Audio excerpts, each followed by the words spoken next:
Chile. City volunteers in Chile went back to Concepcion to fix the dates for the upcoming major distributions of aid on the 27th and 28th of March. Meanwhile, in Haiti, volunteers went to the city of Carrefour to visit some nuns who need food and proper shelters before rainy season arrives in April. On the weekend, the Tzu relief team in Haiti paid a return visit to the 65 or so nuns at the St. Teresa mission near Carrefour. 4 of the sisters died in January's earthquake. On the volunteers' second visit to the convent, they brought more aid to replenish the nuns' supplies. This meandering stream is a communal laundrette for local residents. After washing their clothes, they lay them out on the ground to dry, where they quickly get dirty again. On this peaceful day, residents rely on the river, but it will quickly turn into a raging torrent when the April rainy season comes. The water will rise 2 stories high to where I am in now. The city of Carrefour is around 1 hour away from Port-au-Prince. Before the earthquake, it was already a huge slum. Located very near the epicenter, the residents, who were living below the poverty line before the quake, are unable to sustain themselves. Carrefour means crossroads in French, and its residents really are at a crossroads, wondering where to go next. On top of a small hill, 4 bed sheets can be seen by the roadside. This is the entrance to the St. Teresa convent. Behind the linen doors, even the simple lives of the nuns were seriously disrupted by the quake. The old living room is now full of beds because it's safer here than in the dormitory. Above the ceiling is a tin roof. It's lighter than concrete, so even if it falls, at least it will not be so serious. Although frightened that the ceiling will collapse, because of the lack of space, many of the nuns are still living in the bedrooms, although they do not sleep directly under the beams. The second-floor corridor is also full of beds. If it's very windy, the rain comes in, but most of the time it's livable.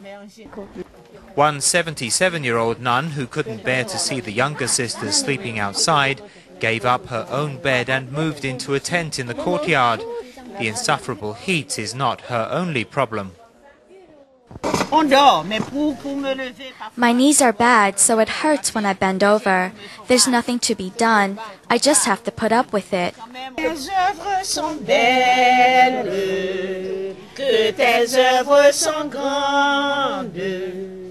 Taking their problems in their stride, the sisters at the convent are as steadfast as ever. This pile of rubble used to be the convent school. When the earthquake happened, it was completely destroyed. Rebuilding the school will cost $47,000, which the nuns cannot afford. This is what concerns the sisters most. Visiting Tzu volunteers understand their plight and first deliver food, tents and other supplies, which will be enough to keep the nuns going for 3 weeks.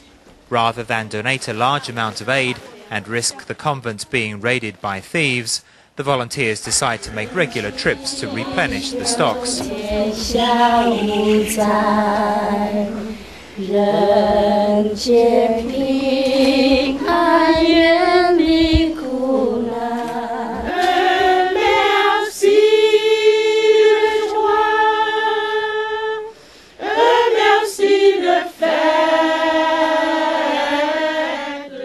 The language may be different, but the sentiments are the same. In the face of the natural disaster, the sisters understand that this is a time for self-reflection.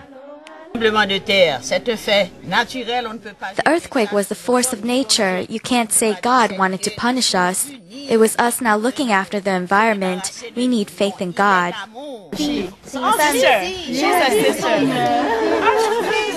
The Catholic sisters are surprised to learn that the founder of Tzu, Master Zheng Yan, is also a woman.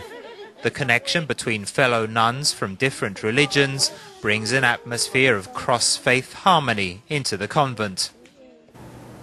In the latest report from Haiti, as you went to air, Tzu Chi was scheduled to hand out more aid at the Port-au-Prince soccer stadium, this time delivering supplies to 1,500 households on March 22nd. We'll bring you more on that story and other developments tomorrow.